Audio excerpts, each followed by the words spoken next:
Welcome, one and all. My name is Anna Lempriere, and I am a wayfinder. I work for the Cornwall Memory Cafe Network, supporting carers and people living with dementia to access services, make referrals, and really help them find a way to get more support. This is part of Disability Cornwall, and we've decided to create this podcast interviewing experts and people with lived experience on dementia to be able to share all sorts of interesting and informative and supportive information. So sit back and enjoy, and also share the podcast with your friends. It's relaxed and inclusive and welcoming, and thank you for listening. Welcome everybody to our Dementia Toolkit video series, a one-stop shop answering all your questions on everything dementia related. Simple educational advice from people with lived experience and professionals in their field. We aim to provide support that's personalised to help you on your dementia journey. Welcome everybody.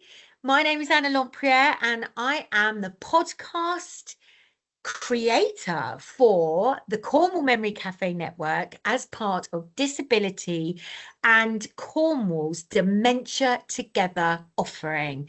And I'm interviewing all sorts of incredible people, experts in their field, about the dementia pathway and all the different aspects that somebody living with dementia and their carer will potentially confront and experience during this pathway. So today, thank you so much. I am with the wonderful Jordan Trevelyan.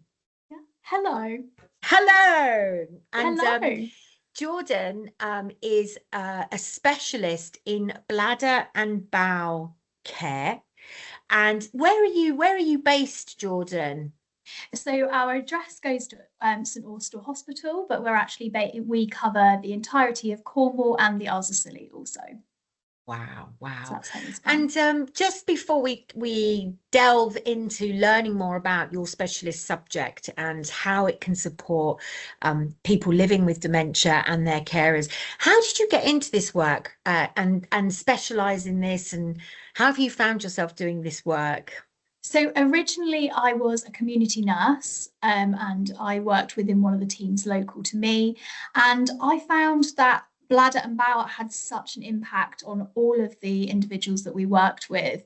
And I just found it really interesting. And actually, the job came up and I just thought, oh, do you know what? I could talk about what I like to work with. And it's such a factor in everybody's day to day, but it really can have such an impact on somebody's life and quality of life. So that's where I got my enthusiasm from.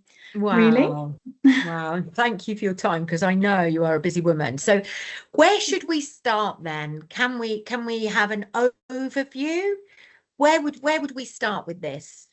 So I think it's important to know that bowel and bladder issues can happen to anybody. But equally, when we're looking at individuals that have a diagnosis of dementia, for example, then we have some more likelihood of getting certain symptoms, and we need to look at them as individuals for how we can help them to improve those symptoms and to catch it early, because it can be quite distressing and challenging for both the individual and for those of us who care for them and are trying to make sure that they have the best quality of life and best day possible, really. So it's quite important to know that with dementia, we might be receiving signals but less able to interpret them, or we might have lost some of those signals, and therefore what we used to know as needing to go to the toilet, that might be a little bit more challenging, and so we might encounter some other things. Equally, when somebody is able to establish I need to drink some more or I need to eat certain foods, We can kind of maintain our own bladder and bowels like that. But when we're relying on other people, or we may forget to pick up that drink, we may forget that we need to, I haven't had another drink for a couple of hours or so, things like that can contribute. So in terms of bladder and bowels, there are ways that it can go wrong, and there are ways that we can try and prevent that or act on the changes that are happening. Wow, yes. And from my experience of working as a wayfinder and going into the memory cafes and interacting with people living with dementia, a lot of the time it happens, there's a realization, oh, this person's got an infection, or this person, is struggling, when it's a bit too late. Yes.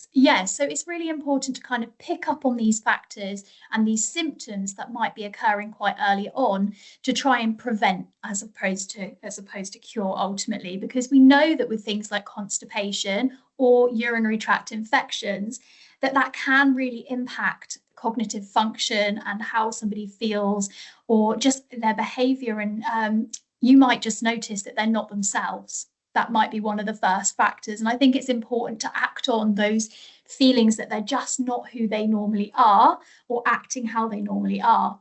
So we could talk about looking for signs and symptoms, what to do if we spot it, and how to prevent it. Yeah, let's do that. Okay. So if we want to look at urinary tract infections first, because these can be quite really highly impacting on an individual. And we might find that they're more confused, for example, or more sleepy, or just different behaviors. So that's probably one of the symptoms that you can look for. But equally, if they're going to the toilet more, if they've got more episodes of incontinence, they might feel some pain when they're passing urine. They might have more smelly urine, or it might look darker, cloudy, things like that.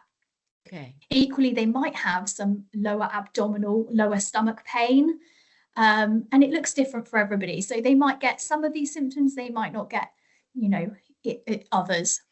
So looking at that, if you spot any of those things, I think the first thing to say is, let's get some help.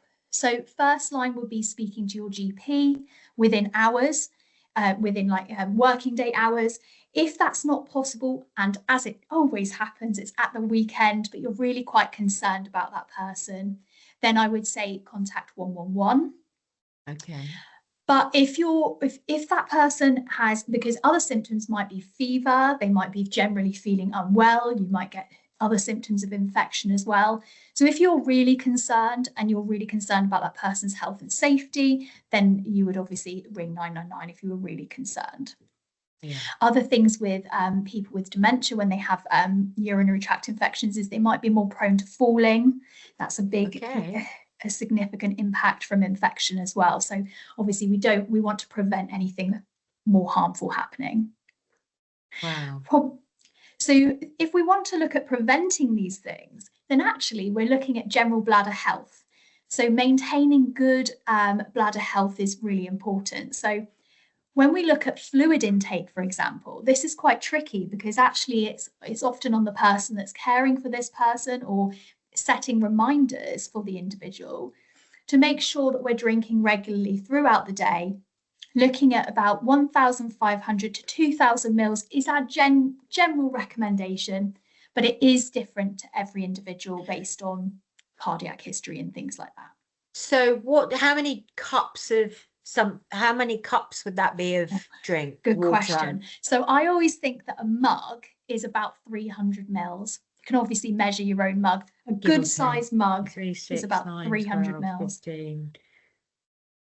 It's normally about 18, 6 to 8, I think. 6 to 8 cups of liquid a day. Yes. And I presume not coffee, because that... Yeah, so that's another factor. Yeah.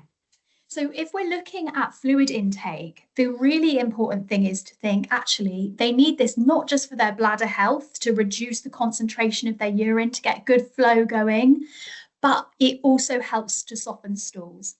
And so we keep our stools nice and consistent as well. So we can talk about that a bit later. But what we're drinking is really important as well.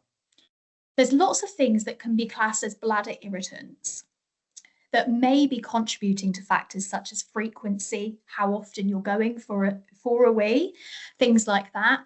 And these things can be caffeines, they can be fizzy drinks, they can be sweeteners in drinks, they can be citrusy drinks, are often a little bit of a bladder irritant. So keeping sugar level down in your drinks may help with preventing some infections, but ultimately just for bladder health and a calm, happy bladder, that's when we recommend losing some of those irritants. If you're drinking quite a lot of caffeine in the day, we would never say drop it completely by tomorrow because you'll get an awful headache. So making sure we're gradually reducing that. Yeah, and perhaps amping up the other stuff first. Absolutely. Yeah. So a gradual increase, definitely, because otherwise, I always say to people, they'd never talk to me again because they'd be running off to the loo every 5 minutes because they're just not used to drinking that much fluid, but it's helpful. Okay.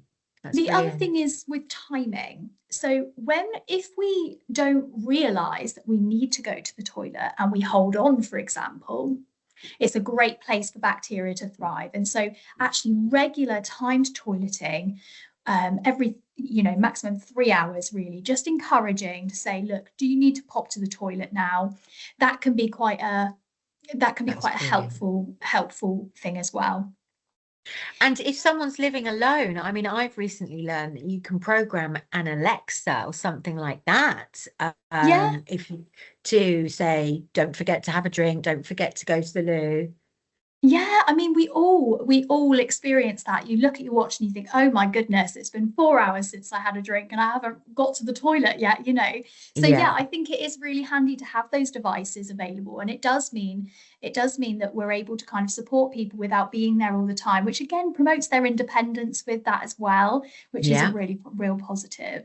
So yeah, different ways to kind of encourage. And again, that's going to help with hopefully that might help with reducing episodes of incontinence, for example, because actually they're getting to the toilet in time before that urgency kicks in, and maybe we don't get there quite as on time as we could. If somebody is having multiple urinary tract infections or it's getting concerning, and actually in men, they normally say even one urinary tract infection, that does need to kind of be looked into a little bit more. So speaking to your GP about that and just saying, actually, I've had a few of these, or I've had one and I'm concerned about it, might mean that they look into that a bit further or refer you on to appropriate specialist services like myself. So definitely, it's not something to, if you're worried, please do speak to somebody about it. Okay. Thank you. That's okay. I think other things that we can look at are self-purchasable options, which we haven't got. If somebody's getting quite recurrent urinary tract infections, what we might be looking at is whether they're emptying their bladder as well as they maybe should be. So actually, that's why it's important to speak to the health professionals about it, because we might be doing a few extra checks just to make sure that everything's working how it should. And brilliant. Equally, we can look at things to try and help prevent it as well. I mentioned self-purchasable options. There's not a great deal of evidence behind it, but I know that people have been told in the past about cranberry juice. We don't actually recommend cranberry juice because it can irritate the bladder a little bit. However, there's some suggestions from a lot have kind of told us about their results that self-purchasable options sometimes can fend off infections if they're recurrent through cranberry tablets, probiotics, D-mannose are different options. They're self-purchasable from most health food shops. But yes, that's something that may be discussed another time with another clinician. Wow, thank you. And something that I picked up then as well is saying that the more fluid that you're drinking that's not caffeinated, sugary, fizzy, that also helps keep your bowels good. And talk to me about that. Yes. So for us. Yes. Yeah. So with our bowels, There are circumstances where we may be having incontinence episodes with our stools, and there are situations where we might be constipated. And actually, those can go hand in hand sometimes, because constipation can become problematic in that you might actually see liquid stools. Now, if you know somebody who has gone from being really constipated to having quite loose liquid stools, that is a time to notify your GP. Equally with any change in bowel habit, recent change in bowel habit, anything like blood, mucus, abdominal pain, things like that, it's important to discuss that with a health professional. But it's general advice for trying to prevent constipation happening would be a good fluid intake, as we discussed before. We also suggest having a good fibre intake in your day. Now, that is looking at the foods that we're eating. It might be as simple as switching things like white bread to a wholemeal or a brown bread, if that person likes that. Looking at fruit, vegetables, seeds, things like that. And there's lots of information available on websites and NHS websites about how we can try and increase the fibre intake.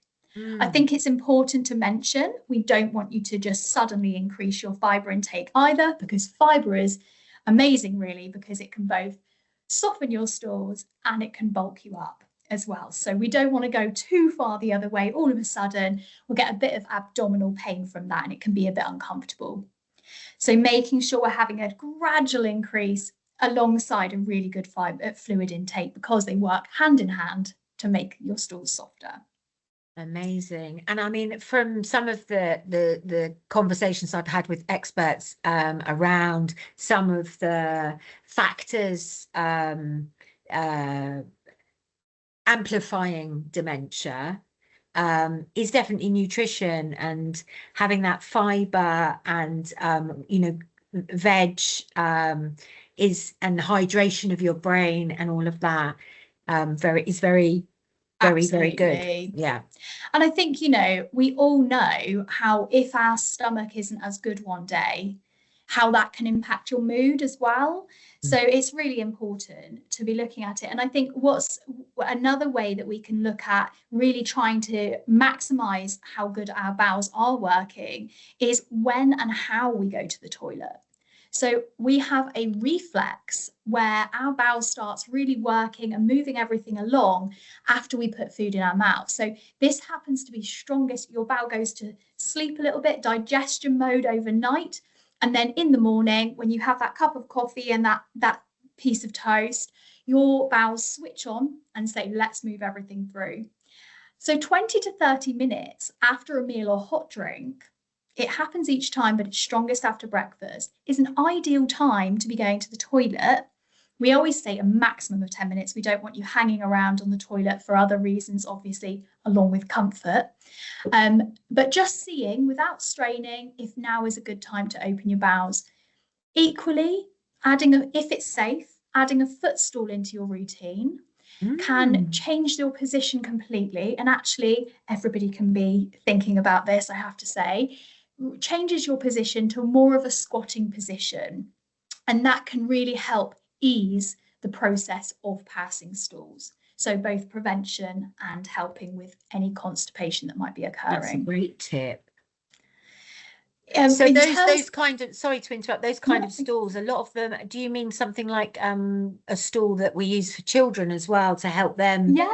Yeah, something like that. Just a footstool, as long as it's safe. Some people that have had some hip procedures, that might not be safe or comfortable for them. People that are at risk at falls, we might just need to be a bit cautious with that. But for a lot of people, I know that toilet raisers are really helpful for people with certain mobility concerns, because they can get off the toilet easier. However, for things like bowel motions, it can actually be a little bit more challenging for the bowel to empty when you're in that more upright position. Right. So that's a factor. When we're looking at what to look out for constipation, we're looking for abdominal discomfort, less bowel movements than is normal for the individual. So when we say normal amounts of bowel movements, it's a little bit challenging because everybody is different. We generally say for most people, it's between 3 times a week and 3 times a day. But again, if you're somebody who goes every single day and suddenly you can't go, you're going every 2 or 3 days, that's different. Yeah. Harder stools. We like soft formed, smooth sausages. That is our ideal. But if you're finding that it's getting harder or it's just getting more difficult to pass stools, then that might be a good time to be considering thinking about that. If we're going to loose, liquidy stools, we're feeling sick, we are vomiting, or there's any concerns like abdominal discomfort, things like that, that's when we're saying to seek further advice quite urgently. All right. Thank you.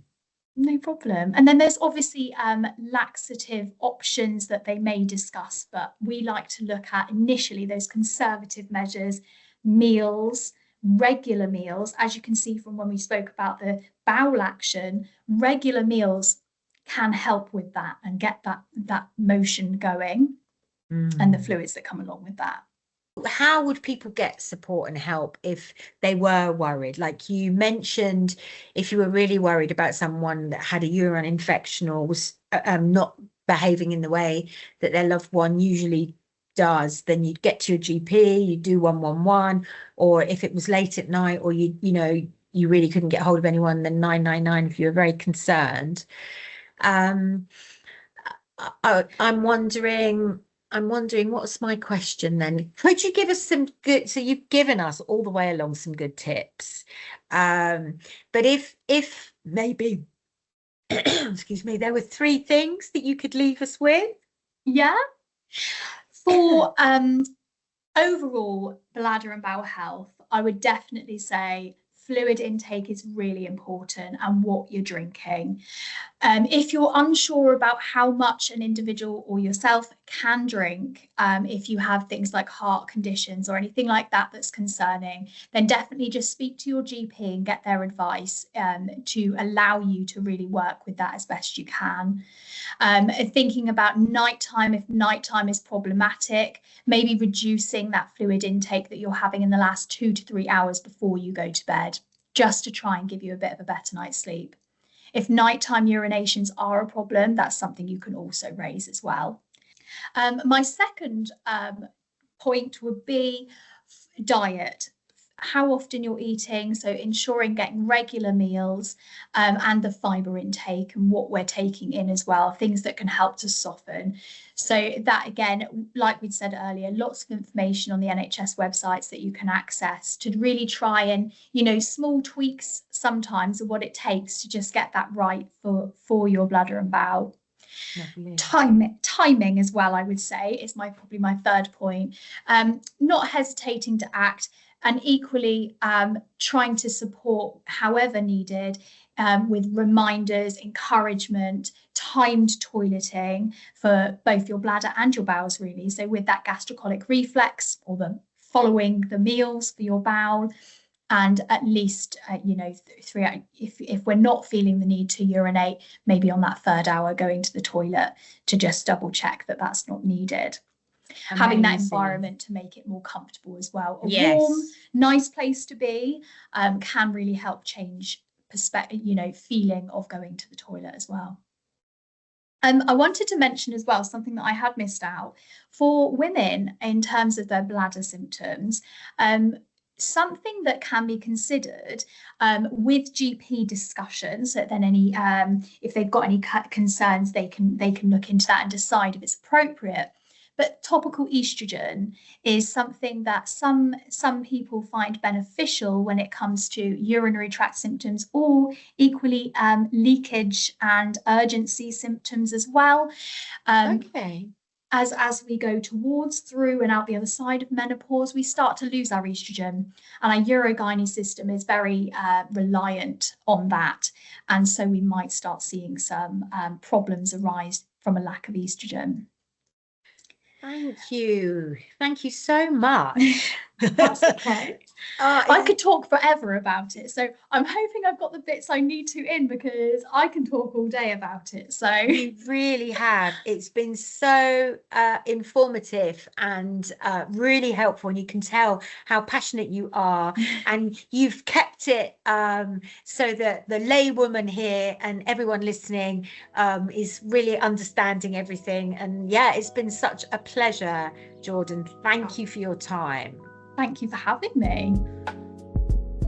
This video was produced by Discover Voices, part of Disability Cornwall and Isles of Scilly. To check out all of our content, simply search Discover Voices on YouTube.